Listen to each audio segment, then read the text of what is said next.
Vidyadan Foundation for Education, in collaboration with Society for Integrated Development of Himalayas, organized a seminar on Indian perspectives of education from 20th to 23rd September 2012. तो आज दो speakers हैं। सबसे पहले रविंद्र शर्मा जी, जिनको इनके गांव के आसपास के लोग और पूरी देश में ही जो लोग जानते हैं, गुरुजी के नाम से जानते हैं। रविंद्र शर्मा जी का परिचय बहुत लोगों को यहाँ है और बहुत लोगों को नहीं है। तो जिनको नहीं है उनके लिए मैं बता दूं कि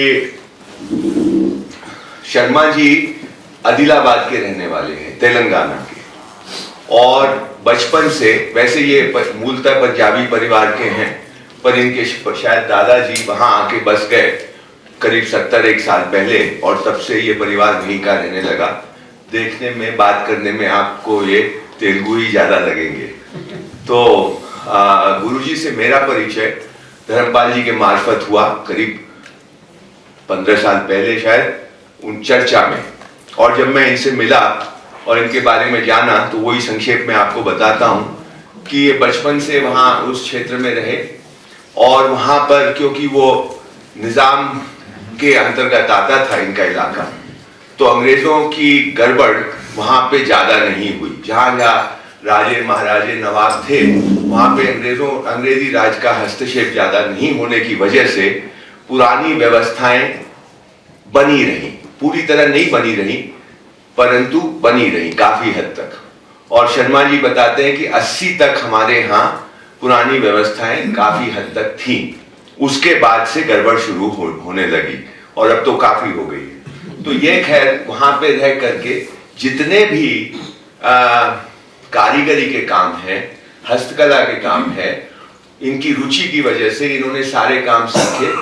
यानी मूर्ति बनाना, मिट्टी की, पत्थर की, कुम्हारी का काम, लोहारी का काम, सुनारी का काम, जितनी तरह की कलाएं होती हैं, और उन जातियों के साथ, क्योंकि आप जानते हैं कि हमारे यहाँ हर हुनर का एक जाति से संबंध है, तो उन जातियों के साथ रह करके न सिर्फ हुनर सीखा, पर उनकी व्यवस्थाओं को समझा, उनका जीवन कैसे चलता है उसको समझा, उनकी समाज की रीतियों को समझा, उनके अंतर संबंध समझे। और ये जब से मैं इनसे मिला हूं, मुझे ये समझ में आया कि अपना जो पश्चिमी नजरिया हो गया है, जिसमें हम चीजों को काट काट कर देखते हैं, आर्थिक दृष्टिकोण से देखते हैं, कभी सामाजिक दृष्टिकोण बोलते हैं उससे देखते हैं, कभी और दृष्टिकोण लगाते हैं। लेकिन जब शर्मा जी की बात समझी और सुनी, तो ये लगा कि हमारा जीवन जो पारंपरिक जीवन रहा है देश का, उसमें ये सब एक साथ गुथे हुए हैं। आप इनको अलग करेंगे तो बात समझ में आएगी नहीं। मैं ज्यादा नहीं कहूंगा, मैं गुरुजी को देता हूं, और बस इतना लास्ट में कहूंगा कि भारतीय समाज का जैसा अध्ययन इनके पास है, और ये मौखिक परंपरा के आदमी है। इन्होंने कभी कुछ लिखा नहीं है, ये बोलते मैंने कुछ पढ़ा नहीं है, पर वो बात झूठ है, मैं जानता हूं। और पर ये सिर्फ मौखिक परंपरा की है, और जितनी चीजें इन्हें याद हैं और कंठस्थ हैं, और जैसे चीजें एक दूसरे से जुड़ती चली जाती जब ये बात करते हैं, तो वो चित्र आपके सामने खुलेगा। मैं ज्यादा समय नहीं लूंगा, अब गुरुजी बात करेंगे। मैं गुरुजी सोच रहा था कि आप पद्धतियों को सोच रहे बात करने का, थोड़ा बताइए, और जो आपने देखा है इतने सालों तक, उसमें ये तो शिक्षा पे है, पर शिक्षा तो उसमें तो सब कुछ आ जाता है। हाँ, सभी कुछ आ जाता है।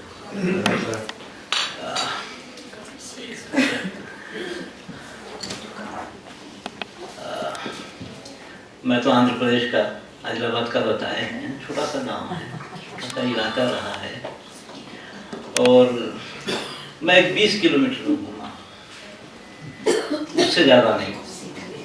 तो हमारा अपना देखना मानना ये था, जैसे आज के समाज को देखे हैं कि आज कश्मीर से लेकर कन्याकुमारी तक कोई भी बेचारा अपने गांव में, अपने घर में रह के जी नहीं पा रहा है। जो पढ़ लिया वो संचार जाति वाला हो गया है ना, वो अपने गांव और अपने घर में रह करके जी तो नहीं पाता है। भाग जाता है, तो जीने के लिए नहीं करता है, कुछ सीखने वाटने के लिए भी नहीं है। तो इसका मतलब है एक तरह का संचार जाति वाला जो खाना बदोश जिसको बोला जाता है ना, ऐसा हो गया है पूरा का पूरा। और हर व्यक्ति अपनी जिंदगी अपने से चालू करता है, अपने से खत्म हो जाती है। मर पड़ के जहाँ घर बनाएगा उसकी संतान उसमें नहीं जिएगी, पता नहीं रहेगा कि ये कहाँ जिएगा। तो ये व्यवस्था पूरी ऐसी हो गई है। मैं तो देखता था कि हमारे लोग यात्राओं के नाम पर देश भर तो घूमते थे, मगर जीते अपने गांव में थे। जीने के लिए बाहर नहीं निकले थे ना, तो जीते अपने गांव में थे। तो कैसे जीते थे वो लोग? एक छोटी सी परिधि में उनका सब कुछ कैसे चल जाता था। ये सारी चीजें हम देखे समझे, क्योंकि हमारे लोग जरा प्रकृति को ज्यादा मानते रहे हैं, हर सारी चीज से प्रेरणा लेते रहे हैं। तो ये समाज ये देखता था कि भाई चींटी अपना आहार ढूंढने के लिए कितना दूर जाती है, ज्यादा से ज्यादा 4-5 गज या 10 गज। एक पशु अपना आहार ढूंढने के लिए कितना दूर जाता है, ज्यादा 2-4 किलोमीटर। एक पंछी शाम में तो घर लौट आएगा अपने घोंसले में। तो जब ये प्रकृति के सारे जीवों के लिए आहार की एक परिधि है, तो क्या मनुष्य के लिए ऐसी कोई परिधि नहीं है क्या? तो मनुष्य की भी तो ऐसी कोई परिधि होना चाहिए ना। तो सुबह निकले और शाम में लौट के आ जाए, वो उसकी परिधि हो सकती है बढ़िया से, और जिसमें 12 महीने उसको आहार मिल जाता है। ऐसा नहीं कि भूखा मरेगा। तो यही सारा एक अध्ययन करते रहे हम लोग कि कैसे सब कुछ कर लेते थे लोग। वो एक अपने गांव को ही अपनी दुनिया मानते थे। दुनिया को तो अपना गांव कभी माने नहीं वो लोग, अपने गांव को अपनी दुनिया मानते थे। उनकी कोशिश जरूर रही कि दुनिया में जितनी चीजें बनती है वो हमारे गांव में क्यों नहीं बन सकती। इस हिसाब से वो लोग सारी विद्याओं को अपने गांव में समेटे। लोहे से लेके कागज और काजल तक वो अपने पास बना लेते थे, सब कुछ अपने पास बना लेते थे वो लोग। कि दुनिया में कहीं जो चीज बन रही है क्यों हमारे पास क्यों नहीं बन सकती है। तो वो जो सारी विद्याओं को वो लोग अपने पास में बन पाए, और वो बहुत छोटे पैमाने पे उसके सारे कारखानों की कल्पना भी की है ना। तो हमारी एक जो सभ्यता, मैं सभ्यता की ही बात करता हूँ ज़्यादातर, हमारी भारतीय सभ्यता एक ऐसी सभ्यता रही है जो बिना किसी कारणवश खत्म हो गई। जब देखे हम लोग तिब्बत का देखे, डॉक्यूमेंट्री देखे, तो एक सभ्यता कैसे खत्म होती है वहाँ पता चला, कैसे नाश किया जाता है उसको, जब वहाँ देखे थे वीर में। मगर भारत की ऐसी सभ्यता रही है जो बिना कारण के खत्म हो गई। बिना का कोई कारण नजर ही नहीं आता, कोई प्रकृति प्रलय नहीं हुआ, कोई बहुत बड़ी लड़ाई नहीं हुई, कुछ नहीं हुआ, उसके बिना खत्म हो गई। सिर्फ एक शब्द उसको खा गया, डेवलपमेंट, विकास जो शब्द है वो उसको खत्म कर दिया। एक शब्द के चलते सब खत्म हो गया है यहाँ पे। वो ये कि मेरा भी अध्ययन रहा कि कैसे हमारे साथ लोग सब कुछ अपने पास में बना लेते थे, कर लेते थे। हमारे इलाके में लोहा बहुत बनता था, साल का 1 लाख टन लोहा बनता था। आज जितने बेचारे गांव में जी रहे हैं, बहुत पिछड़े हुए आदिवासी माने जाते हैं, वो एक समय लोहे के कारखाने के मालिक थे लोग। खूब बढ़िया लोहा बनता था, लोहे को फौलाद बनाते थे वो लोग, यानी उस लोहे का नाम उसको दमश्क माना कहलाता था वो लोहा। उसको तो जो बढ़िया बिना जंग पकड़ने वाला लोहा तैयार करते थे बहुत आसानी से। मिट्टी कैसे बनाते थे, पात्र, उसमें लोहा डाले और उसमें लकड़ी के टुकड़े डाल करके उसका मुंह बंद करके भट्टी में पकाते थे। लोहे में जब कार्बन मिलता है तो वो स्टील जैसा हो जाए, वो बड़े आसानी से बना देते थे। हर सारी चीज बहुत सहज और आसानी से लोग कर लेते थे, है ना। उसके लिए कोई ज्यादा ये नहीं था, क्योंकि मैं तो मुंह देखने वाला आईना भी अपने घर के आंगन में बनता हुआ देखा हूँ। हाँ, औरतें आती थी उनको पूसा लोलू बोलते हैं, जो मोतियाँ, आईने, कंगी फंगी ऐसी चीज़ें बेचती थी। तो वो आकर के पुराने आईने को नया कर देना है, शादी ब्याह है घर में, कितने आईने चाहिए, नए आईने, वो घर के आंगन में ही बना करके चले जाती थी। आज ये कांच बनाना ब्रह्म विद्या है, हर सारी चीज हमारे लिए ब्रह्म विद्या हो गई है ना। वही चीज कैसे बनती है हम जानते नहीं थे। तो मैं जब उस समय पे घूमता था तो हमारे गांव में सब कुछ बनता था खूब, और मैं हर कारीगर के घर रह करके बहुत कुछ सीखा। सुनार का घर मेरा वर्कशॉप था, कार्यशाला थी। चमार का घर मेरा कार्यशाला थी। नक्काशी वालों के घर पे, क्योंकि हमारे घर पे तो कोई काम चलता नहीं था, तो इन्हीं के घरों के बीच में रह चले जाता था मैं। और कुछ कारणवश कई एक 5-6 साल तक किसी भी पैंट पहनने वाले से बात नहीं करता था मैं। वो उस समय तो फिर यही मामूली जन सामान्य में रहना था। तो चले गए।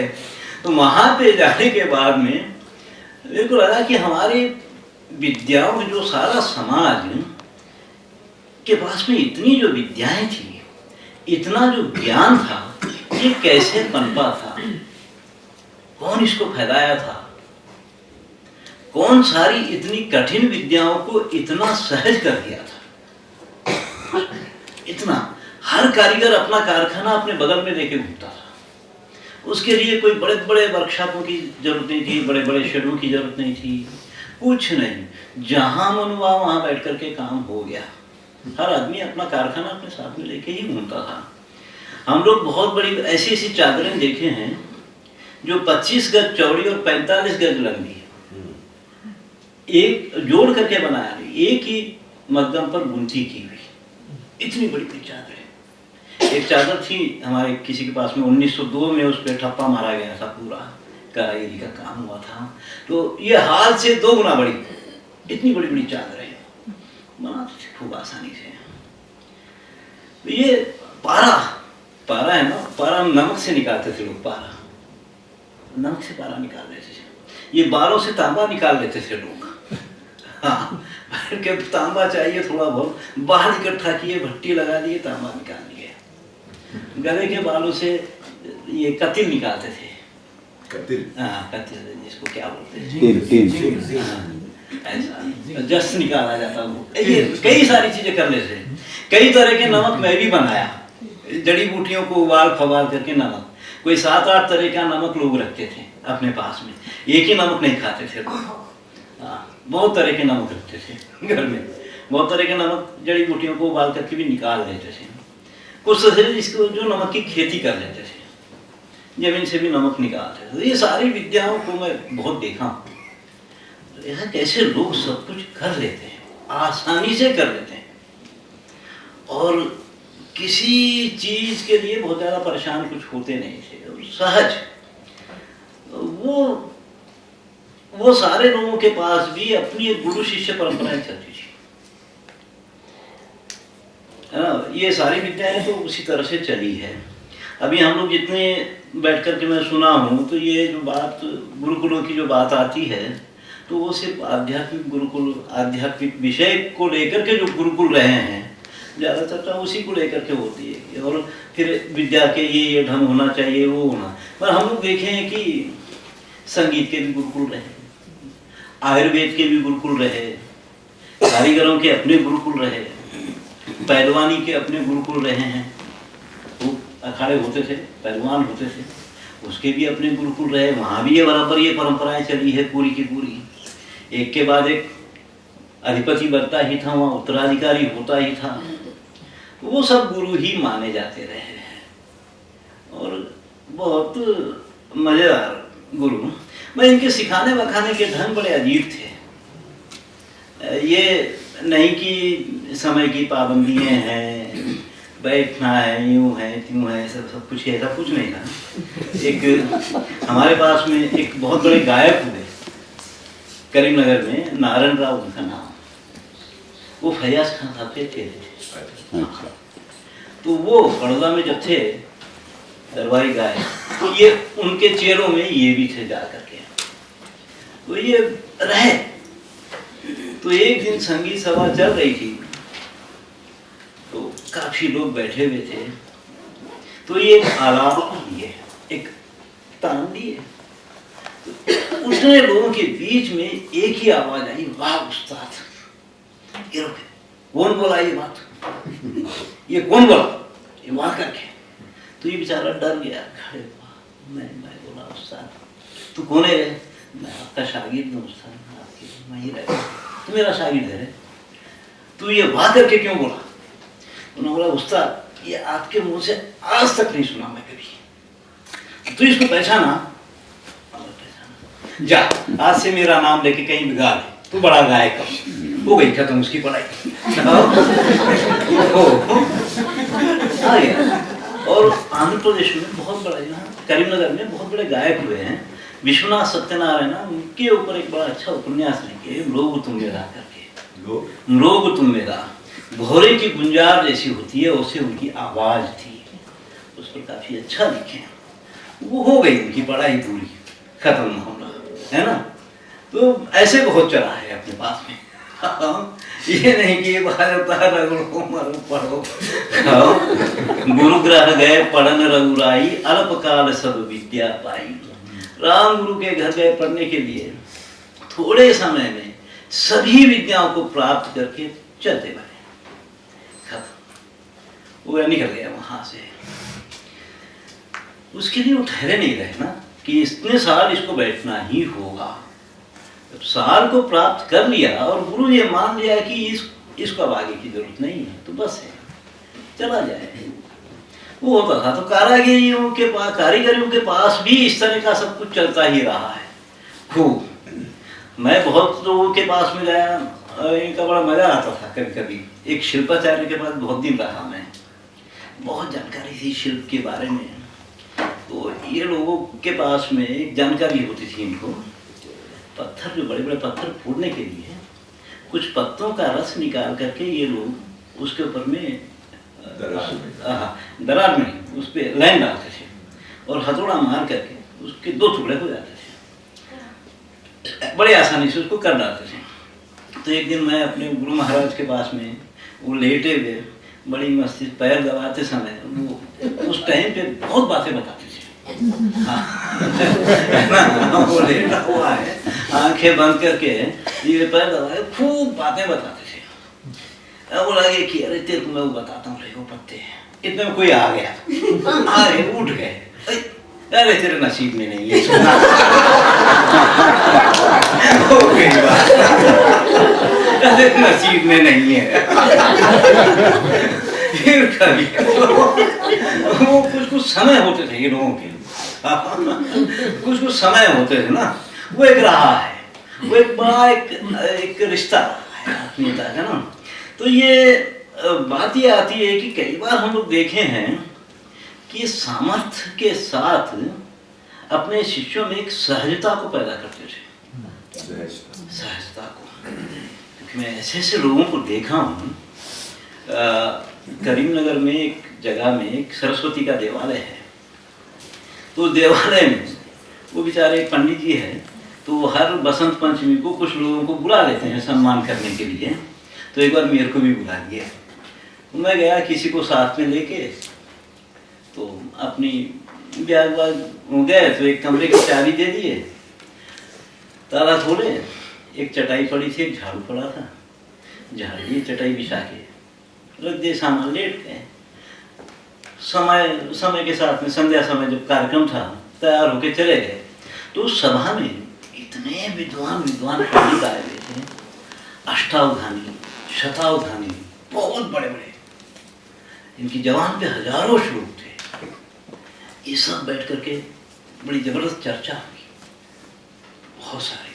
अष्टावधानी वो कविता, ये कवियों का एक ही होता है, अष्टावधानी और शतावधानी, वो आंध्र में काफी चलता है। अष्टावधान में एक कवि बैठता है और 8 लोग बैठते हैं साथ में। शतावधान में एक कवि बैठता है और 100 लोग बैठते हैं। शास्त्रावधान में 1000 लोग बैठते हैं। और नेत्रावधान में ये कोई आंख से इशारे करता है, उसके हिसाब से कविता गाता है, ऐसा बहुत कुछ चलता है ना। ऐसे अष्टावधानी शतावधानी लोग उसमें थे, बड़ी चर्चा हुई। और जब खाना खाने बैठे हम सब खाना खाए और हम जाकर के अपने कमरे में लेट गए तो इतने में ये लोग आ गए, ये बड़े बड़े पंडित लोग आ गए। सोएंगे कहाँ सोएंगे, नहीं यार, अरे यहाँ जगह है। तो कोई बोला कि ठहर में कुछ बिछाने के लिए लेके आता हूँ। तो गया और कहीं से बड़ा बोरिया लेके आ गया, वो डाल दिया। अब बस है, बोले चलो ये सब अपने बैग लगाए, अपना दुपट्टा जो सम्मान में शाल डाले थे वो ओढ़ के सो गए। ये तो सो गए मगर मेरे को नींद नहीं आ रही। ये इतना मस्ती से सो गए आराम से। मैं सोचा कि ये इन लोगों में कमी क्या है, इतने विद्वान लोग हैं, हजारों श्लोक ग्रंथ के ग्रंथ हजम कर गए हैं, ये सब कुछ है इनकी, इतना सब कुछ है इनके अंदर, उसके बाद भी ये इतना सहज कैसे है। ये पंडित जी अगर इनकी जगह आज किसी लेक्चरर को पकड़ के बुलाता या आज किसी और को लेकर के आता तो वो क्या ऐसे सोता, उनकी तो माँ बहन की एक करता, रखने की हैसियत नहीं है तो हमको क्यों बुलाए, है ना, बुला ही देता, भाग जाता। तो वो जो है, मेरे को लगा कि ये जो चीज है ये कैसे पैदा की जाती थी। आज वो हमारे पास, हमारे 8वीं 10वीं पढ़े लिखे लड़के में भी ये नहीं होता है ना। 8वीं 10वीं पढ़ा लिखा लड़का भी इतना सहज नहीं होता है, समझो ना। जो इतने विद्वान लोग इतना सहज हो जाते थे पूरा का पूरा। कृष्ण सिंह चावला की किताब में एक बड़ा अच्छा वर्णन है। ये जब वहाँ पढ़ रहा था तो ये संस्कृत का विद्यार्थी, तो ये लाल गमछा लपेट करके सुबह सुबह एक झाड़ के नीचे बैठ के श्लोक पढ़ रहा था जोर जोर से। इतने में इनका आचार्य वर्ग आ गए, तो वो निकले वहां से। तो ये इनको देख करके कपड़े पहनने दौड़ा। वो बोले कि ठहर तुम संस्कृत के विद्यार्थी हो ना? हाँ संस्कृत। कोई बात नहीं, इस देश में संस्कृत पढ़ा लिखा लड़का और अंग्रेजी पढ़ी लिखी लड़की अर्ध दिगंबर रह सकते हैं, कोई बुराई नहीं।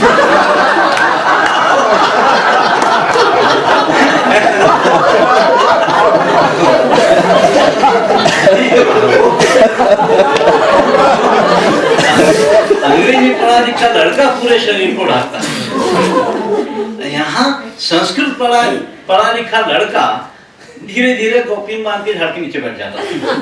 संस्कृत पढ़ी लिखी लड़की पूरे शरीर को ढाकती है। ये अंग्रेजी में एकदम उल्टा हो गया, उल्टा हो गया पूरा। तो वो जो सहजता जो लाई जाती थी, वो मैं ऐसा बहुत देखा कि कैसे ये कर लेते थे पहले। उसके बारे में काफी सोचता भी रहा। एक बार की बात है, मैं अपने आश्रम को जा रहा था अखाड़े को, तो तालाब का बांध टूटा हुआ था, वहाँ एक झोपड़ी बना करके एक आदिवासी परिवार आकर के जी रहा था। दोनों इसे बेचारे नए शादी करके मियाँ बीवी थे दोनों भी। तो ये लोग, उसकी पत्नी गर्भवती थी और उसका समय हो गया। उसके गर्दन जब उठी तो इसको समझ में नहीं आ रहा कि क्या करूं। तो वो बेचारा परेशान हो गया। तो मैं जा रहा था उधर से, इतने में खेत के में काम करने के लिए कुछ औरतें जा रही थी। वो औरतें जब जा रही थी तो पूछ देखी इसको, अरे क्या रे तू रो रहा, क्या बात है भाई, इतना परेशान है? तो नहीं, मेरी बीवी कैसा कैसा कर रही है, पता नहीं उसको क्या हो गया है। तो ये जाके देखे, अरे पागल, बच्चा होने वाला है ना रे इसको, कोई नहीं है क्या? तो कोई नहीं है ऐसा।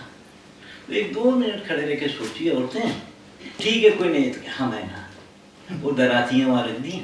थोड़ी देर में कोई गर्म पानी करने लग गया, कुछ थोड़ी देर में बच्चा पैदा हो गया। बच्चा पैदा कर दिए, खुश हो गए। उसको बोले कि देख भाई, ये बुजुर्ग औरत है, तेरे घर वाले जब तक नहीं आते तो इसको रखता तो रख ले, मजदूरी देना है दे देना तो चलता है, कोई बात नहीं है। तो रख के ये लोग चले गए। मैं ये देखा कि ये जो सामर्थ्य और फिर इतनी सहजता से कर लेना, अपना काम छोड़ करके कर लेना, ये सब कुछ है, ये मानस को कैसे बनाया गया होगा, है ना?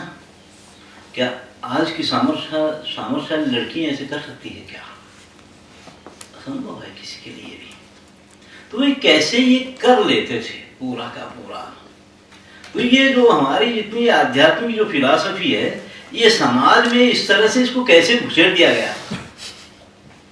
ये खाली चर्चा का विषय नहीं था ना, इसको समाज में कैसे उतारा गया था पूरा।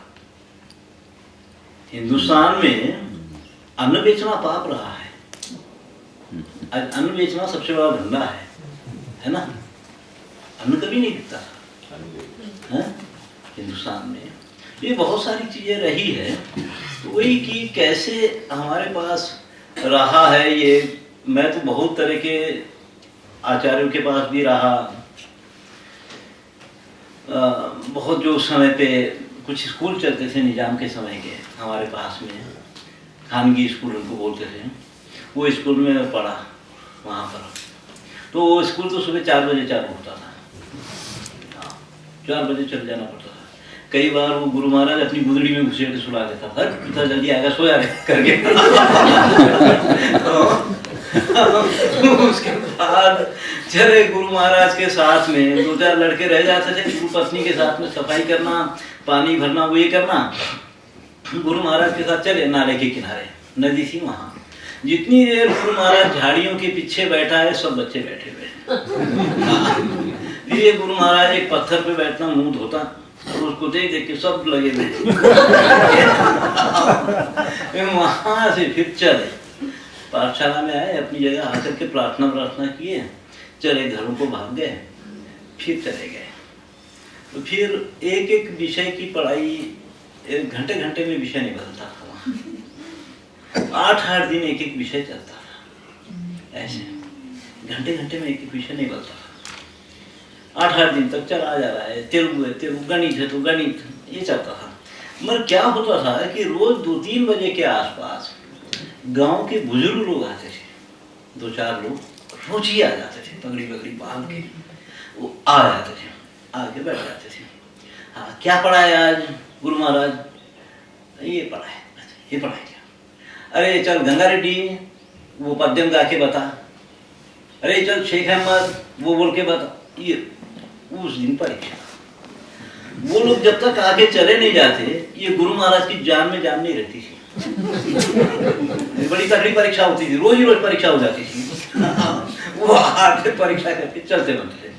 उस समय क्या था कि वो गुरु महाराज को हम लोग अमास और पूर्णिमासी के दिन 2 दिन सीधा लेके जाते थे। सीधा मालूम है, एक सूप में दाल चावल आटा नमक मिर्च ये सब रख देते थे।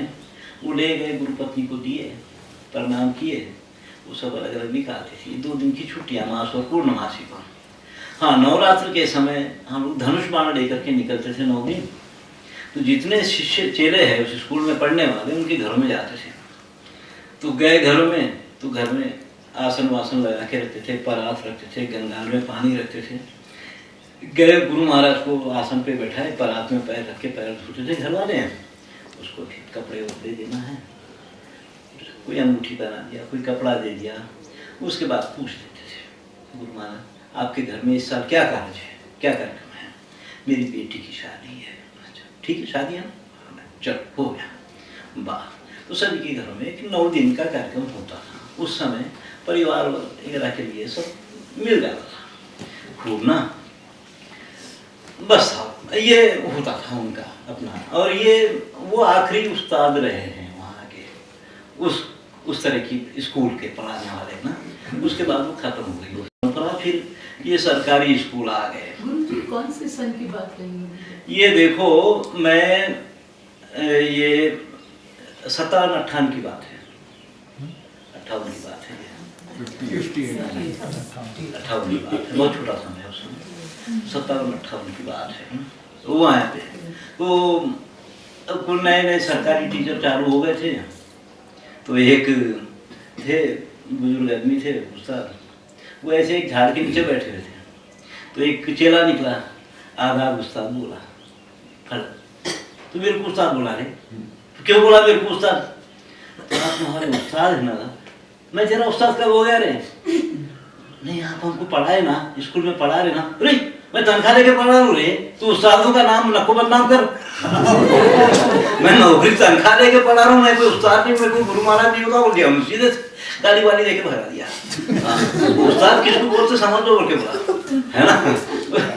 ये जो चीज थी बड़ा बुरा लगता था उन लोगों को कि हम तनख्वाह लेके पढ़ा रहे हैं। पूर्व संस्कार के लोग थे ना वो, उनको बुरा लगता था। तो उस समय की जितने भी टीचरों को ये बुरा लगता था कि तनख्वाह लेके पढ़ाना पड़ रहा है। तो ये सब रहा है। तो बहुत तरह के गुरुकुल एक रात जितने भी रहे हैं, वो मैं तो ये आचार्यों के पास भी ज़्यादा रहा, शिल्पाचार्य, नाट्याचार्य, संगीताचार्य, ये सारे लोगों के पास में घूमता फिरता रहा। फिर बाद में मेरी भी पढ़ाई वही हुई, मैं हैदराबाद में फाइन आर्ट्स कॉलेज में पढ़ा। तो जब हैदराबाद में जाने के पहले बड़ा मैं कुम्हार के पास में बैठ के काम करता था। हैदराबाद पढ़ने के लिए जाने का मन नहीं था जरा भी मेरा, हैदराबाद में जाके पढ़ेंगे तो ही कलाकार बनेंगे क्या, और मन नहीं था मेरा। तो अब जाके बैठा मैं, तो जो कुम्हार जो थे, घुमुलिंग था, बुजुर्ग आदमी थे, उस्ताद जैसा थे मेरे। तो क्या बात हुई, मुंह लटका के बैठा है। तो मैं बोला कि ऐसा मेरे को हैदराबाद पढ़ने के लिए जाऊँ बोल रहे, पर मेरा मन नहीं है जाने के लिए, पढ़ने के लिए क्या, वहाँ जाने के बाद ही पढ़ाई होगी क्या। तो वो मेरे को एक बात बोले कि देखो तुम्हारे घर में कोई मूर्तियाँ बनाता है क्या? मेरे घर में कोई मूर्ति नहीं बनाता है। अड़ोस पड़ोस में कोई बनाता है क्या मूर्ति? कोई नहीं बनाता है। कोई नहीं बनाता है, तू क्यों बनाता? फिर तुम क्यों बनाते हो? ये बात तो मेरे को नहीं मालूम है, मैं क्यों बनाता हूँ। तो बोले कि देखो परमात्मा हर एक को एक विद्या देता है, और उस विद्या में तरक्की करने के लिए उसको मौके भी देता है, 3 मौके देता है। उसको समझ के अगर उस दिशा में चले गए तो ठीक है, आगे बढ़ गए, नहीं तो एक बेवकूफ को विद्या दिया था करके वापस खींच लेता है। इसलिए अब सब जब समय आया तो चले गए। मैं उनको प्रणाम किया और चलते बना। हाँ, उसी दिन फिर चला गया मैं हैदराबाद। वो बड़े जबरदस्त उस्ताद थे। तो वो जब किसी एक महापुरुष की किताब जब हाथ में आई, मैं देखा वो, तो उसमें पहला ये लिखा था कि अपने आप को समझने का सही ढंग यही है कि तुम्हारे भीतर सही सहज विद्या क्या है उसको समझ लो, तो अपने आप को समझ लिए है। तो ये बात वो लिखी हुई थी। एक कुम्हार आदमी मेरे को ये बात बोला है ना, वो सहज ये बात मेरे को बताया है इतना, और एक इतना बड़ा आदमी इसी बात को लिखा है। वो जानते थे, हमारे जो पेंटिंग जिनसे मैं सीखा गुरु लोग, वो गुरु थे, बहुत अच्छे हैं, बहुत जानकारी थी उनको, गजब की जानकारी, और बहुत सहज सीधे साधे। तो ये काम हुआ कैसे, जो सामर्थ्य के साथ सहजता का समाज में लाने का, ये इसके बारे में कुछ अगर है ना। तो वो जो था, तो बात ये आती है कि अभी रामचरितमानस पढ़ रहा था, तो उसके पहले मैं बहुत आश्रम घूम के आया, कई आश्रमों में गए थे, यहाँ भी गए थे, बेंगलुरु में भी एक आश्रम में गए थे, और जगह जगह में। तो रामचरितमानस में गरुड़ काकभूषुंडी के पास जाते हैं, और जाकर के ये बात बोलते हैं प्रणाम करके कि हे काकभूषुंडी, आपके आश्रम में आते ही मेरा मोह, संदेह और भ्रम ये दूर हो गया। देखा ये आज अगर हम आश्रम में जाते हैं, ये तीनों चालू हो जाते हैं। ये तीनों चालू हो जाते हैं। तो जहाँ मोह पैदा होता है, या संदेह पैदा होता है, भ्रम पैदा होता है, ये सारी चीजों का विकल्प आश्रमों में दिखाई देना चाहिए ना।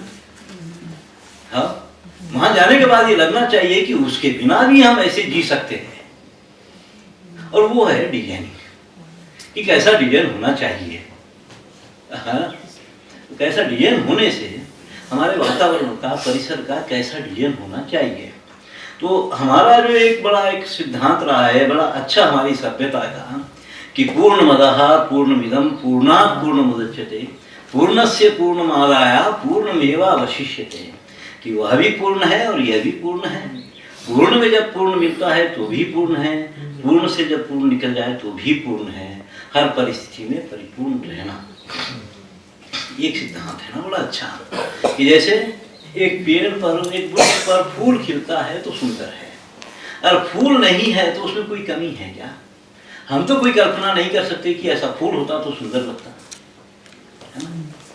उस पर एक पंछी बैठ जाए बड़ा सुंदर है, पंछी अगर उड़ जाए तो इस वृक्ष में तो कोई कमी होती नहीं है ना।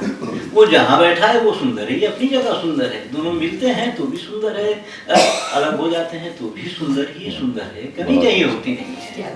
तो इसको दृष्टि में रख करके एक जीवन शैली जो भारतीय जीवन शैली बनी थी, भारतीय सभ्यता की, कि एक ऐसी व्यवस्था कुछ है तो ज्यादा ना लगे, नहीं है तो उसकी कमी को महसूस ना किया जाए, है तो ज्यादा ना लगे, नहीं है तो उसकी कमी को महसूस ना किया जाए।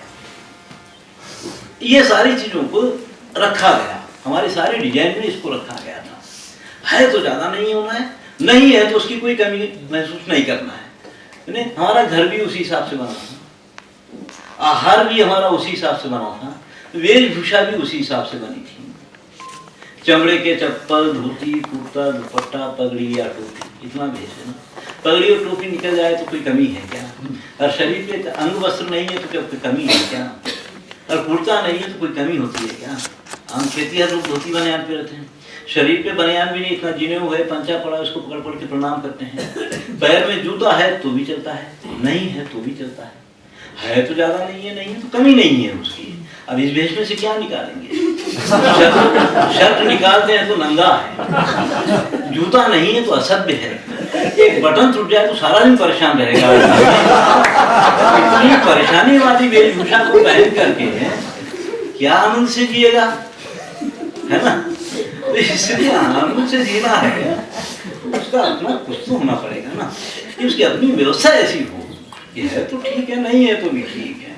तो हमारे घर भी ऐसे ही बने थे, हमारा आहार भी ऐसे ही बना था, है तो ठीक है, नहीं है तो भी ठीक है। क्योंकि हम जो खाना खाते थे पहले घरों में, हमारे पास जो बनता था कि एक दिन पीला अनाज, एक दिन सफेद अनाज, एक दिन बिना नमक का खाना, एक दिन बिना तेल का खाना, एक दिन बिना चाकू इस्तेमाल किए खाना पर पकना है, और एक दिन रात का पका हुआ सुबह खाना है। ऐसे चलता था पूरा। तो उसमें यह था कि वो औरतें जानती थी कि नमक के बिना भी कितने स्वादिष्ट पदार्थ बना सकते हैं ऐसे, और तेल के बिना भी कितने स्वादिष्ट पदार्थ बना सकते हैं, वो बनते थे, जानती थी खूब ऐसे। वहां ये नहीं था कि ये होगा तो ही हम खाएंगे, है ना। मैं कई बार एक कथा सुनाता हूँ, एक बहुत बड़े विद्वान पंडित शास्त्रार्थ के लिए लोगों को बुला लिए घर में, आ गए लोग, तो 2-4 दिन शास्त्रार्थ खंडन मंडन हुआ, खंडन करने की बात आ गई। तो जब ये खंडन करने की बात आई तो उसकी बहन आई धीरे से, इसके कान में बोल गई कि ग्रह तांदुड़े नास्ती, घर में चावल नहीं है। खा शास्त्रार्थ करता बुला को लिया खाने के लिए, वो घर में चावल नहीं है, बोल दिया आकर के आलू से बोल के करके बनी। तो इसकी पत्नी देखी कि कुछ बोल के गई है और ये परेशान हो गया, तो जाके पूछी क्या बात है, घर में चावल नहीं है ना। वो कौन बोला चावल है, सब है, तो अपना करो जो करना है करो। तो ये जब हो गया, सब चर्चा हो गई, तो वो खाना खाने के लिए बुलाए, तो खाना खाए सब लोग। खाना खाने के बाद जब चले गए तो ये पूछा कि खाना कैसे बनाई थी, चावल कहाँ से आ गए? वो कुछ नहीं, बहुत लौकियां लगी हुई थी, उसको ऐसे पका दी, किसी को पता ही नहीं चला कि क्या खा रहे हैं। ये जो है ये सामर्थ्य है ना, ये सामर्थ्य होती है ना। ये सब कुछ होगा तो ही करेंगे, नहीं तो नहीं कर पाएंगे, ये नहीं है ना। हमारी व्यवस्था में ये जो था, ये सिद्धांत बड़ा अच्छा था, ये है तो ठीक है, नहीं है तो ठीक है। हमारे घर भी जो बनते थे पूरे ऐसे ही थे, विशाल विशाल मकान। तो ये तो बहुत बार सुने हैं लोग, तो खैर काफी लोग नए हैं ना। तो हमारे घर के 5 लक्षण होते हैं। पहला लक्षण है घर आरोग्य के लिए श्रेष्ठ रहे, दूसरा लक्षण है घर आर्थिक रूप से सहयोग दे, तीसरा लक्षण है घर आध्यात्मिक दिशा में बढ़ाए, चौथा लक्षण है घर प्रकृति से प्रेम सिखाए, और 5वां लक्षण है घर सामाजिक होए, असामाजिक नहीं होना चाहिए। ये 5 लक्षण जिसमें नहीं होते हैं वो घर घर नहीं होता है, ऐसा। तो ये 5 लक्षणों को लेकर के हमारे घर बनते थे। पहला आरोग्य के लिए श्रेष्ठ। तो हमारे पास में भाषा, भोजन, भेष, भवन के आधार पे तो हिंदुस्तान के 108 भाग होते हैं, है ना।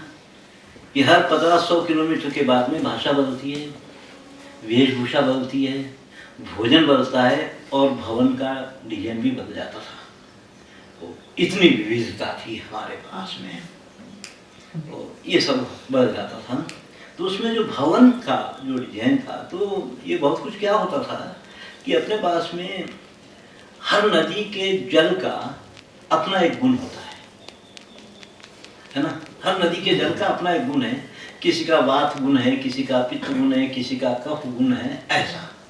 तो उसके किनारों पे रहने वाले लोगों का आहार उस हिसाब से तैयार होता था। वो रहा है, उस हिसाब से बना था पूरा आहार कि कैसी भौगोलिक स्थिति में रह रहे हैं, उनके वहाँ के जल का क्या गुण है। तो एक एक इलाके की अपनी कुछ खास बीमारियां होती है, तो बीमारियों से बचना है तो कैसे करना है। तो वो इलाकों के जब घर देखते हैं तो बीमारियों से बचने की वो डिजाइन है पूरी वो घरों की, ऐसे कहीं त्रिशाला, कहीं चतुशाला, कहीं एक शाला, ये सब रहा है ऐसा पूरा। उसमें कोई गहराई से काफी अध्ययन करे तो पता चले। वो तो पहला तो घर का लक्षण है कि आरोग्य के लिए श्रेष्ठ है। आयुर्वेद के अनुसार पैर गर्म, पेट नरम, सब ठंडा है तो आदमी आरोग्यशाली है। तो उस हिसाब से टेम्परेचर रहना चाहिए। ये जब से सीमेंट के मकान बन गए ये सिद्धांत उल्टा हो गया, सर गर्म होने लगा, ठंडे होने लगा। दूसरा घर है आर्थिक रूप से परेशान ना करें। शास्त्रों में एक बात आती है कि घर से निश्चिंत रहो, गृहस्थी से निश्चिंत रहो करके कोई शास्त्र नहीं होता है। घर ऐसा होना चाहिए जो हमको निश्चिंत रखे। गृहस्थी तो हमारा धर्म है भी, है ना। तो घर से निश्चित रहो, तो घर ऐसा होना चाहिए जो हमको परेशान न करे। तो हमारे जो घर थे विशाल विशाल मकान थे, इतने विशाल मकान रहने के बाद भी सोए तो वो लोग भी, खाना वो लोग भी खाए, अतिथि सत्कार वो लोग भी किए, मगर घर में जगह रोकने वाली कोई चीज नहीं थी, कोई चीज जगह रोकने वाली नहीं थी। पीटे पाठ लगते थे, भोजन उठा के कोने में रटाते थे, चटाई शतरंजी बिछती, स्वागत सत्कार होता, लपेट के बगल में डालते थे, खटियाएं बिछती थी, सोते थे लोग, उठा करके कोठे में डाल देते थे। हाँ, घर में एक तखत पलंग होता था, कोई बुजुर्ग आदमी पड़ा रहता था उस पे, या कोई महात्मा आया तो चढ़ के बैठ जाता, या बस्ती में नाटक ड्रामा होता तो बच्चे उठा के ले जाते थे। उससे ज्यादा काम का नहीं था, है ना, इतना ही था। वो कोई चीज जगह रोकने वाली नहीं थी। आज जनसंख्या बढ़ गई, घर छोटे छोटे बनने लग गए, तो फिर ये घरों में जगह रोकने वाली चीजें क्यों इस्तेमाल करने लगे। हर घर की वास्तु शांति करके उसमें घुसते ही वो घर इतना मानता है कि अपने घर को म्यूजियम बनाते कस्टमर निकल जाता है। तो जिस घर में आदमी आर्थिक रूप से इतना परेशान रहेगा, वो साहित्य, संगीत, परमात्मा, ये सारी चीजों के बारे में कब सोचेगा विचार, है ना। ये सारी चीजों के बारे में सोचने वाला ही आध्यात्मिक होता है ना। वो जो आध्यात्मिक ही नहीं है उसको प्रकृति से कोई प्रेम नहीं होता है, और जिसको प्रकृति से कोई प्रेम नहीं है वो सामाजिक जीव नहीं बन सकता, है ना। समाज की अपने पास में बड़ी अच्छी एक परिभाषा है कि समाज का मतलब होता है प्राणी समूह, और प्राणी क्या हम ही है क्या, सीधे से प्राणी तो हम नहीं है। प्राणी तो वृक्ष भी प्राणी है, पशु पक्षी भी प्राणी है, ये सब प्राणी है। ये सबके साथ हम जीते हैं, ये सबके साथ हम जीते हैं ना। ये आपस में एक समाज माना जाता है पूरा का पूरा। मतलब बड़ी विचित्र बात यह है कि जितना भी प्राणी समूह है सहज ही वो अपना कर्तव्य निर्वाह करता है। वृक्ष है, प्राणवायु देना है, देगा। घर में कुत्ता बंधा हुआ है, पराया आदमी आएगा तो भूखेगा, उसको इतना ही बोलना पड़ता है कि पराया आदमी आया भूख, वो सहज वो करेगा बुरा ना। तो ये सारी चीजें सहज ही अपना कर्तव्य निर्वाह करती है। तो मनुष्य जिस दिन इन सारी चीजों के प्रति अपना कर्तव्य निर्धारित करके जीना चालू करता है, ये उस दिन सामाजिक होता है, समझे। ये उस दिन सामाजिक होता है। ये नहीं कि 4-6 लोग बैठ करके वसुधैव कुटुंबकम की बात कर रहे हैं, खाना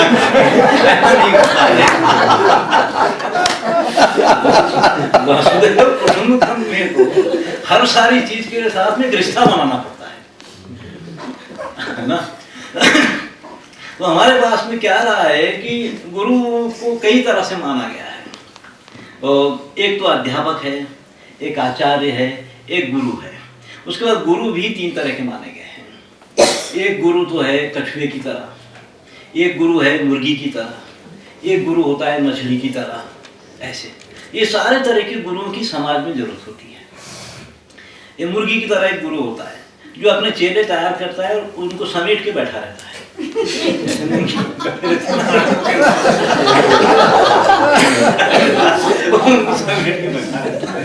और एक गुरु होता है कछुए की तरह, कछुए जैसे अंडे दे दिया चला गया, फिर कभी आया देख गया फिर चला गया, जब इसमें से बच्चे निकले वो उसके पास चले गए। ऐसा एक गुरु अपना शिष्य वर्ग तैयार करता है, कभी आता है कभी इनको जरूरत पड़ी है उनके पास पहुंच जाते हैं ऐसा। और एक गुरु मछली के, वो अंडे दिया और उसके चारों तरफ घूमते ही रहता है, उसी तरफ भ्रमण करते रहता है। तो ये सारे तरह के गुरुओं की व्यवस्था हमारे समाज में रही है पूरे, क्योंकि इसमें हमारी व्यवस्था को कह इतना थोड़े में तो समझा नहीं सकते हैं। हमारी जो भारतीय व्यवस्था रही है, समाज जो रहा है यहाँ पे, हमारी अर्थव्यवस्था रही है व्यय प्रधान, आय प्रधान अर्थव्यवस्था नहीं रही है। हमारी सारी की सारी अर्थव्यवस्था व्यय प्रधान थी। क्या प्रधान? व्यय खर्च करने के लिए, आय प्रधान नहीं थी हमारी अर्थव्यवस्था। और हमारे पास 3 ही वृत्तियां थी, कर्म वृत्ति, वैश्य वृत्ति और भिक्षा वृत्ति। ये 3 ही वृत्ति थी। क्षात्र वृत्ति में नहीं रहा है, वो धर्म था, वो धंधा नहीं था, उस पर जी नहीं सकता था आदमी, वो धर्म था। तो कर्म वृत्ति जो जड़ पदार्थ से सृष्टि करता है, ये सब कर्म वृत्ति वाले लोग हैं। लकड़ी जड़ है, लोहा जड़ है, सोना जड़ है, चमड़ा जड़ है, मिट्टी जड़ है। जो जड़ पदार्थ से सृष्टि करने वाला जो समाज आता है, ये सब कर्म वृत्ति में आता है। जो चेतन से चेतन की वृद्धि करता है, इस तरह का सारा समाज वैश्य वृत्ति में आता है। अब जैसे किसान है, एक बीज खेत में डाल के हजारों बीज पैदा करता है, अपने हाथ से तैयार नहीं करता, है ना। एक जैसे ग्वाला है, 10 गाय से 100 गाय बनाता है। एक धनगर है, भेड़ बकरी चराने वाला, 100 बकरी से 1000 बकरी करता है। तो इस तरह की जो वृद्धि करने वाला जो समाज रहा है, ये वैश्य वृत्ति है। वैश्य वृत्ति और कर्म वृत्ति वालों का ये धर्म था कि वो भूमि को समृद्ध करे। मगर उसके बाद एक भिक्षा वृत्ति थी। भिक्षा वृत्ति वाले लोग समृद्धि से निर्लिप्त रहने की बात करते थे हमेशा। समृद्धि से निर्लिप्त रहना है, क्योंकि हमारी अगर अर्थव्यवस्था चलना है तो ये सिद्धांत खड़ा होना पड़ता है, क्योंकि हमारी अर्थव्यवस्था पूरी व्यय प्रधान थी, आय प्रधान नहीं थी। सब खर्चा ही करना होता था यहाँ पे, कमाने वमाने का कोई ये नहीं था यहाँ। इसको समझना पड़ेगा। एक गांव में कम से कम 18 जातियां होती थी कारीगरों की। क्या होता है कि जब टेक्नोलॉजी छोटी होती है, कारखाने जब छोटे होते हैं, तो समाज उसको व्यवस्थित करता है। और ये बड़े कारखाने जब होते हैं तो ये समाज को व्यवस्थित करते हैं, ये समाज को अपने हिसाब से जीने पर मजबूर करते हैं। अब जब छोटी टेक्नोलॉजी होती है तो समाज उसको व्यवस्थित करता है। जब हर गांव में बहुत तरह के कारीगरी के काम चलते थे, तो इन सबको व्यवस्थित करना है, तो इस हमारी जिम्मेदारी में था कि तुम्हारी बनाई हुई चीजों को हम उपयोग में लाएंगे। ऐसे तो बात ये आती है कि कोई भी काम आदमी क्यों करता है? क्यों करता है? क्योंकि सबको आहार चाहिए। पहले वो आहार की सुरक्षा देखता है, दूसरा वो उस काम को लेके समाज में समान गौरव चाहता है। ये दो नहीं है तो कोई काम आदमी कभी नहीं करेगा, है ना। एक गांव में जब सारे कारीगरों को इकट्ठा किए तो उनको ये 2 चीज तो चाहिए ही, नहीं तो क्यों करना है। मगर किसी की बनाई हुई चीज दूसरा क्यों लेना है?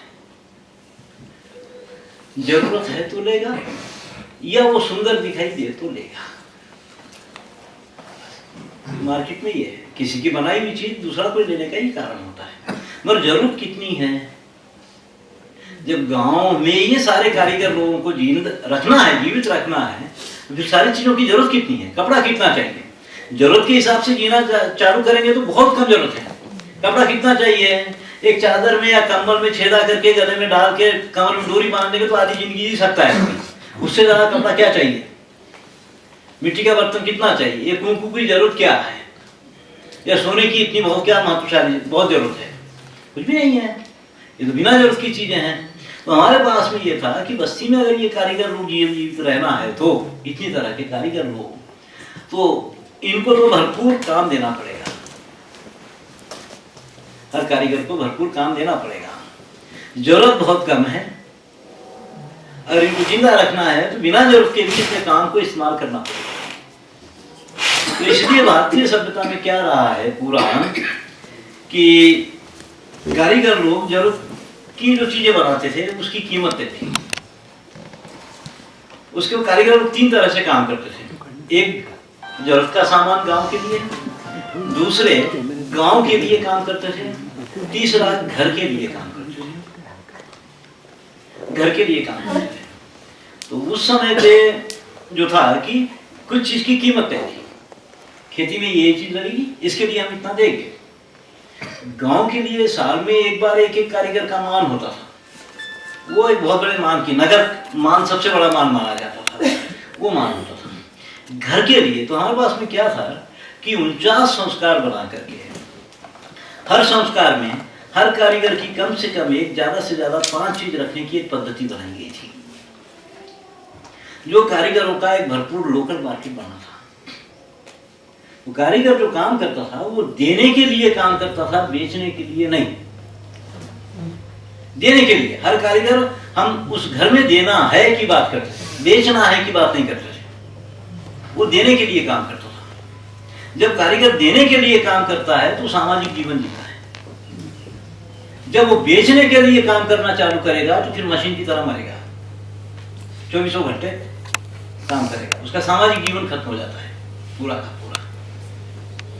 तो ये जो था तो कारीगर देने के लिए, तो ये 49 संस्कारों से भरपूर एक लोकल मार्केट तैयार किया गया। तो हर संस्कार में हर कारीगर अपना काम लेकर के, कई बार ये खुद आता, कई बार लोगों को कारीगरों के घरों में जाना पड़ता उनका सामान लाने के लिए।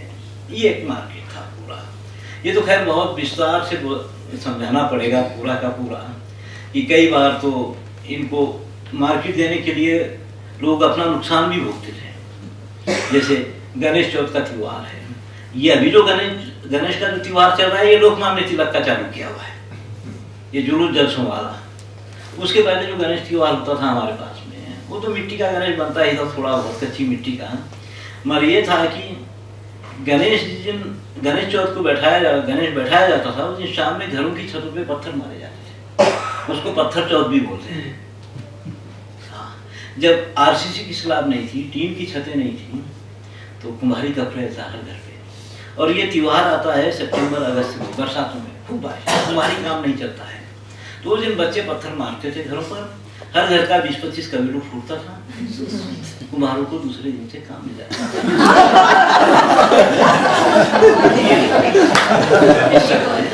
तो हमारे पास 2 चीजें, बांस का काम और मिट्टी के काम को साल भर से ज्यादा घर में नहीं रखना है, ये नियम था।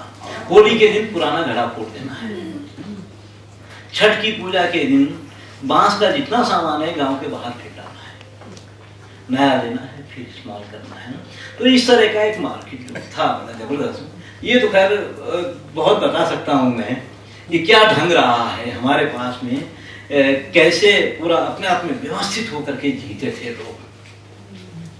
इसके कई बार उसके समझ नहीं रहने की वजह से या क्या क्या हो जाने की वजह से लोग उसके गलत मतलब निकाले हैं। हर्ष जब मेरे पास में था बैठ के, मैं हर्ष को एक दिन बताया कि देखो एक कुम्हार के घर में बैठा था हर्ष, तो उस दिन ब्राह्मण लोग आए शादी के बर्तन लेने के लिए, आयरन कुंडल बोलते हैं, शादी के बर्तन लेने के लिए। तो ये कुम्हार तैयारी किया, तो ब्राह्मण परिवार आया बाजे गाजे के साथ में, कुम्हार के चाक की पूजा वाजा किया, कुम्हारनी को जो देना था दिया, कपड़ा वपड़ा, और सूप में सीधा लाया था वो लेके चलते बना। और दोपहर के समय चर्मकार लोग लेने के लिए आने वाले थे वही बर्तन, तो चमड़े का काम करने वाले लोग, तो ये बड़ी तैयारी कर रहा है। तो मैं बोला अरे काका खूब तैयारी चल रही है। हाँ लोग आ रहे हैं बर्तन लेने के लिए। तो मैं बर्तन तो उठने ही है ना। हाँ उठते ही रहते, सबको उठने ही है बोले। तो फिर ये तैयारी, बोले राजा लोग आ रहे हैं। हाँ देखो कैसे आ रहे हैं। तो जब वो लोग आए तो उनका जो सीधा था टोकरियों में था। क्या चीज? सीधा जो होता है, ये सूप में लाया था, दाल चावल आटा नमक, उनका टोकरियों में आया था। एक टोकरी में जवार, एक टोकरी में गुड़, एक टोकरी में दाल, और टोकरी में। हाँ भाई राजा लोग हैं भाई। बोले देखो वो बेचारा मंके खाने वाला, वो हमको क्या देता है? ये तो राजा है, ये नहीं देगा तो कौन देगा? तो मैंने ये बात हर्ष को बताया, तो हर्ष दौड़ के जाके किताब निकाल कर आया। कोई एक अंग्रेज किताब लिखा है किसी गांव की व्यवस्था पे, यही बात वो लिखा। और वो लिखा कि देखो गांव में कितना शोषण है, ब्राह्मण जब कुम्हार के घर बर्तन लाने जाता है तो बहुत थोड़ा देता है, और कोई दूसरे जाति का जाता है तो उसको बहुत देना पड़ता है, ये शोषण है। वो ये बात लिखा है ना, वो ये बात लिखा। वो इस तरह से बहुत गड़बड़ी है, बहुत गड़बड़ी है। हमारी सारी चीजों को समझ नहीं पाए, क्योंकि हमारे पास में समान बंटवारा कभी नहीं रहा है, उचित बंटवारा रहा है। उचित बंटवारा, समान बंटवारा, ये सारी चीजें बहुत लगी है ना। कितना समय कहाँ तक बोलना हुआ?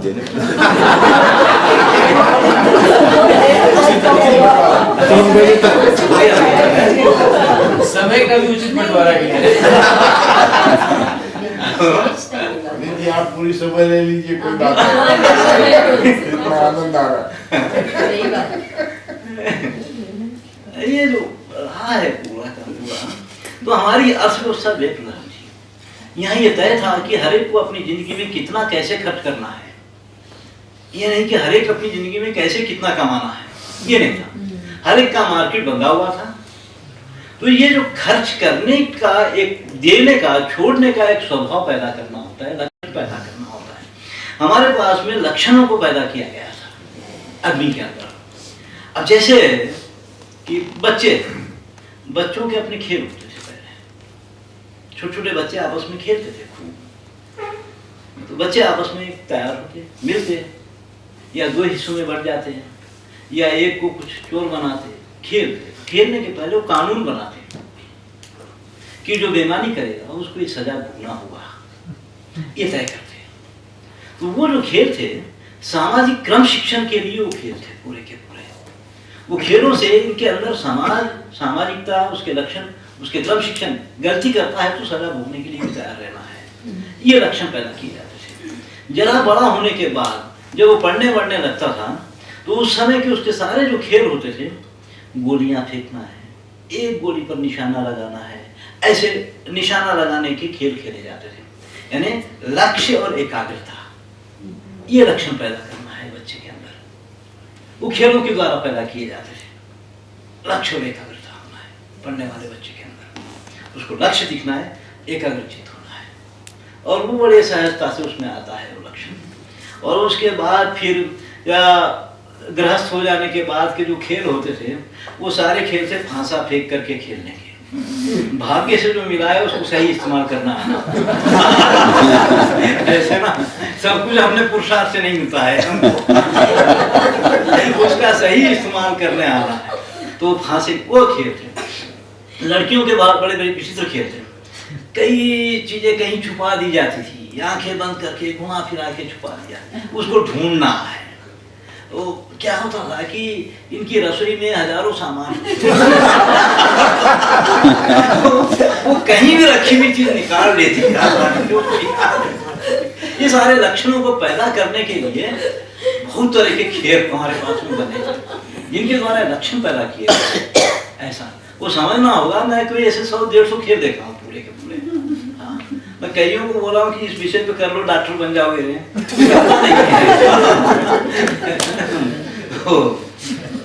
वो तो हमारे पास में पूरा देने के लिए ही अर्थव्यवस्था थी, आय प्रदान नहीं, व्यय प्रदान अर्थव्यवस्था थी कि हमको इतना इतना देना ही है, तो छोड़ने का एक लक्षण पैदा करना है, छोड़ते समय दुख नहीं आना है। तो हमारे पास उसके लिए फिर ये कलाओं की बहुत ज्यादा जरूरत पड़ी, ये चित्रकला, शिल्पकला, ये सारी चीजों की वहां आकर की जरूरत महसूस होती है। फिर कि थोड़ी देर के लिए बहुत सुंदर बनाए, फिर उसको पानी में ले जाके छोड़ दिए। विसर्जित कर दी है। अब गणेश इतना खर्चा, इतना व्यवसाय किए, फिर जाके पानी में छोड़ दिए। हरितालिका, चैत्र गौरी, मंगल गौरी, ये जो सारे कार्यक्रम होते हैं, बहुत सुंदर वातावरण तैयार होता है, सब कुछ होता है, समाज इकट्ठा होता है, भोजन होगा, फिर उसको ले जाकर के पानी में छोड़ देना है। छोड़ते समय दुख नहीं आना है ना।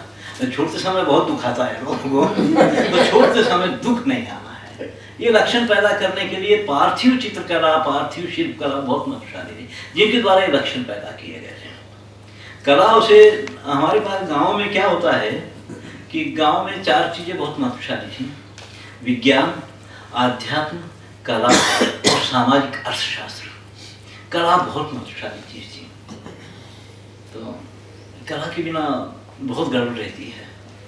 कभी कभी तो लगता है कि आध्यात्म की पहली सीढ़ी कला ही है। अरे वाह, है ना। कला से एक सौंदर्य दृष्टि पैदा होती है, सौंदर्य दृष्टि। सौंदर्य दृष्टि नहीं है तो बड़ी गड़बड़ होती है। तो गुरुजी, एक आई लड़की मेरे पास में आके पूछी, गुरुजी अगर एस्थेटिक नहीं होगा तो क्या होगा? बोला एस्थेटिक अगर नहीं होगा तो स्टेटस का चक्कर पड़ता है। वहां से पूरी गड़बड़ें चालू हो जाती है, हो ना। अगर सौंदर्य दृष्टि है तो मुझे क्या चाहिए वो देखेगा, और वो नहीं है तो इसकी दृष्टि में कोई और होगा, उसके ऐसा चाहिए या ऐसे चाहिए, या जो मेरे पास है किसी के पास नहीं होना चाहिए, ये चक्कर पड़ जाता है। और ये सारा ईर्ष्या, द्वेष उसका इसका कारण बन जाता है। और सौंदर्य दृष्टि है तो ठीक है भाई, मेरे को भी अच्छा लगता है, कर लेता है, उसमें जी लेता है बड़े आसानी से ना। ये सौंदर्य दृष्टि बहुत जरूरी होती है, और उसको पैदा करने के लिए हमारे को बहुत, आज क्या है, आज के कहीं भी इतने बड़े बड़े जो स्कूलों की जो पढ़ाइयाँ चल रही है, यहाँ सौंदर्य दृष्टि पैदा करने के लिए कोई भी एक विषय नहीं है। सही बात। कोई ये थोड़ा ही सौंदर्य दृष्टि के बारे में बताइए, क्योंकि हम लोग की जो अंडरस्टैंडिंग होती है सौंदर्य दृष्टि, हाँ, वो इस मायने में नहीं है जिस मायने में आप बोल रहे हैं। हाँ। ये क्या है ये सौंदर्य? मैं एक बात, ये तो मेरे को भी नहीं पता था, फाइनेंस कॉलेज करने के बाद भी ये होता क्या है करके। एक दिन मैं आया बड़ों से आ करके, एक गली में खड़ा था, तो हमारे पास में पूजा होती है, भीमाल की पूजा। तो ये कितना लकड़ी का एक बनाते हैं भीमाल, और उसको यहाँ खड़ा करते हैं, उसमें एक खार लटकते रहता है, और उसको लेके चलता है आदमी ऐसे पकड़ के। तो वाद्य बजता है, उस वाद्य के हिसाब से वो चलता है। तो मेरे बगल में क्या खड़ा था, गुरुजी इसको भीमन्ना लेके चलना नहीं आ रहा होगा। क्यों? नहीं, वहां आए तो ये ऐसे से हिलना चाहिए। मेरा अच्छा पिंटा जी, वहां आए तो ऐसे से हिलना चाहिए। मेरे को उस दिन सौंदर्य दृष्टि क्या है उस दिन समझ में आई कि ये सारी चीजों के साथ में जब हिलती रुलती हुई चीज भी इसके साथ जब सामने करते हुए चले जाती है, तो वो फिर एक सौंदर्य दृष्टि होती है ना, हिलते हुए चले जाती है, उससे विपरीत नहीं होता है सब, वो फिर एक होता है सौंदर्य ऐसा ना, वो होता है। तो वो एक सौंदर्य दृष्टि है। तो ये सारे विषयों पे खैर काफी लंबी लंबी बात थी। तो अभी स्कूलों में हमारे पास में सौंदर्य दृष्टि पैदा करने के लिए कोई विषय नहीं है।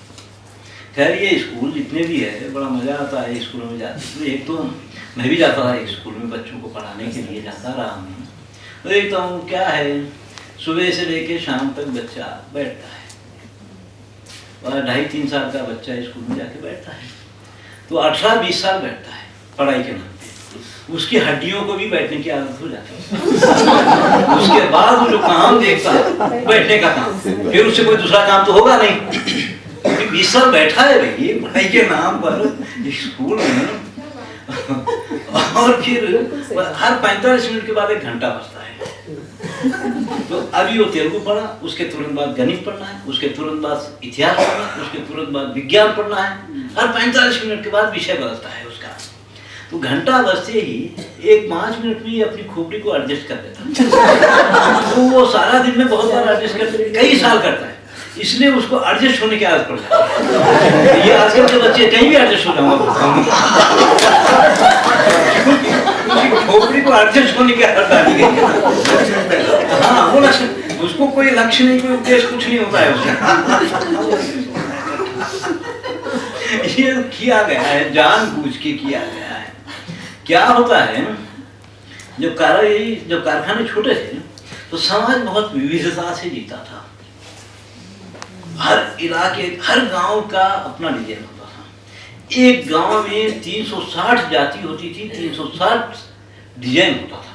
हर जाति का अपने डिजाइन का कपड़ा, बर्तन, भांडा सब कुछ होता था।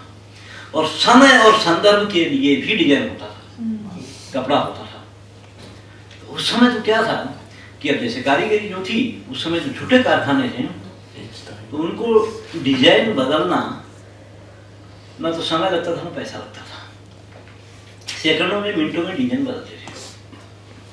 और वो एक ही तरह का काम क्यों करना है, तो वो लोग हर समय नया काम करने की कोशिश करते थे, तो वो बहुत डिजाइन पैदा करते थे। यहाँ तक कि हर समय और संदर्भ के लिए भी वो डिजाइन पैदा किए।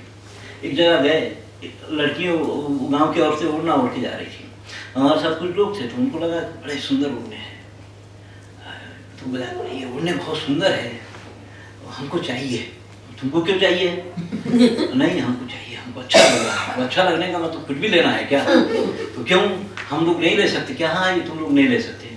ये ओढ़ना वो औरत ओढ़ सकती है जिसके एक संतान है। जिसके 2 संतान होने के बाद उसके ओढ़ने का डिजाइन बदल जाता है। ओढ़ना देख करके बोल सकते हैं कि इसके 4 संतान है, इसके 5 संतान है, इसके 1 संतान है। तो यहाँ तक का वो डिजाइन किया है पूरा, समय और संदर्भ के लिए। ये तो छोटे अने एक गांव में जब एक जुलाहा अपने मध्यम पे 360 साड़ी बना सकता है, एक सुनार अपनी भट्टी पे 360 डिजाइन का मंगलसूत्र बना सकता है, ये इनकी सामर्थ्य है बहुत बड़ी। बड़े कारखानों का ये बस का नहीं है। ये बड़ा कारखाना एक डिजाइन करोड़ों में बना सकता है। इसलिए छोटे कारखाने वाले समाज में विविधता देखना चाहते हैं, और ये बड़े कारखाने वाले लोग समाज में समानता देखना चाहते हैं कि सब एक समान हो, सब एक ही समान हो जाए। सारी विविधता को ये लोग खत्म कर दिए, है ना, क्योंकि ये इनकी सामर्थ्य नहीं है कि हर एक के लिए डिजाइन बना के दे। ये तो ये जरूर चल रही है पूरी की पूरी है। इसके चलते, इनके कारखानों के चलते हमारी जो इतनी कलाएं थी, इतनी जो विद्याएं थी, इतना जो डिजाइन था, ये सब कुछ नाश हो गया। एक से समान समान समान समानता का, क्योंकि ये उससे हटके दूसरा कुछ कर ही नहीं सकते ना, कुछ कर ही नहीं सकते। तो ये सब रखा है समय, लक्षणों को पैदा करना, वो ये सारी चीजें हमारे पास में बहुत अच्छी रही है। तो अब मैं बस कर देता हूँ। ठीक है।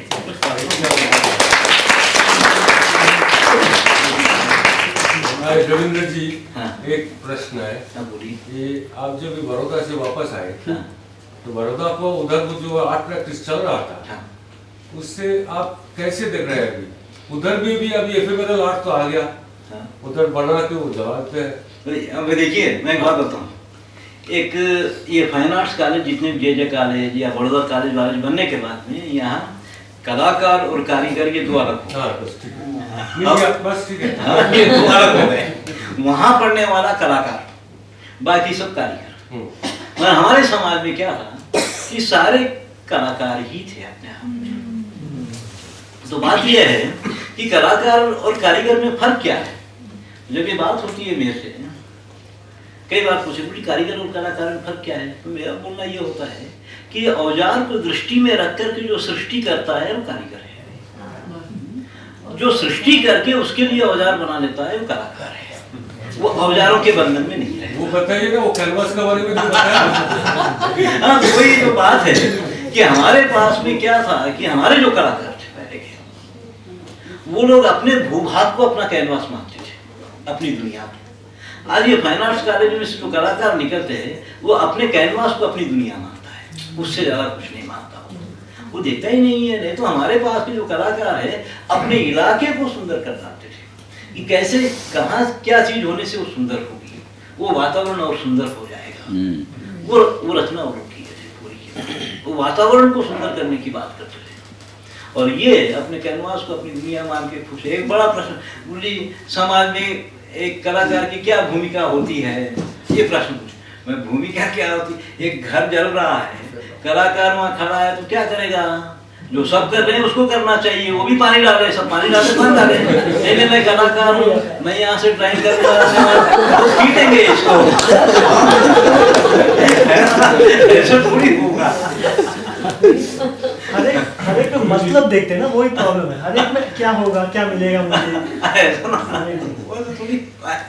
पंडित जी एक सलाह है, हाँ, कोई पीएचडी करना चाहे या न करना चाहे इस विषय पर, हाँ, आप पुस्तक अवश्य लिखिए। हाँ, ये इसलिए आप ही ने कहा कि बांटने के लिए होता है, तो इसको समाज में बांटने के लिए और कोई अच्छा तरीका नहीं है, पुस्तक लिखे। इनका सीडी हम लोगों ने बनाया है, oral recording, audio CD, video audio. तो उसी को ट्रांसक्राइब कर दी किताब में। हाँ वो कर, मैंने पहले दिन पूरा खरीद लिया मैंने। सीडी ले और